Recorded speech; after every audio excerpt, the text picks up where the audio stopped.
Now at 6, the city of Indianapolis is taking legal action against the drug companies, the ones that make powerful painkillers like Vicodin and Percocet, common drugs taken legally by many Hoosiers, but also being blamed on the growing opioid crisis by those who abuse them.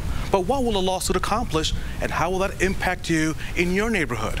Call 6 Investigates Paris LaBelle working for you tonight to answer those questions. Paris?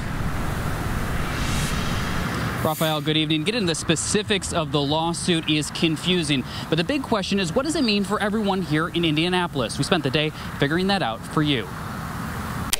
The city is fighting back against some of the biggest pharmaceutical companies in the nation. It is not acceptable for the city of Indianapolis to continue to stand idly by without taking advantage of every possible opportunity to hold people accountable and to arrest the continued development of this epidemic that affects all of us.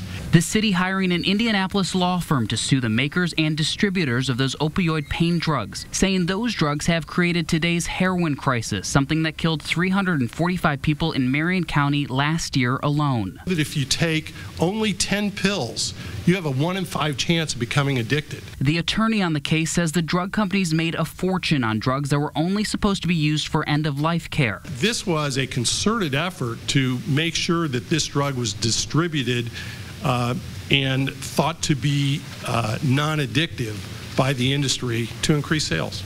And now the city is going after those companies to hold them accountable for today's opioid crisis. The city says the best comparison are the tobacco lawsuits of the 90s. They say in this sense they're specifically looking to recoup money that the city has spent to fight the opioid crisis. Things like Narcan for first responders and overtime for homicide investigators that have to investigate each overdose. Last month we had 19 overdoses that were investigated from our homicide unit. The homicide unit that's looking at criminal homicides, right, is spending an inordinate amount of their time on overdose deaths that have been caused by opioids.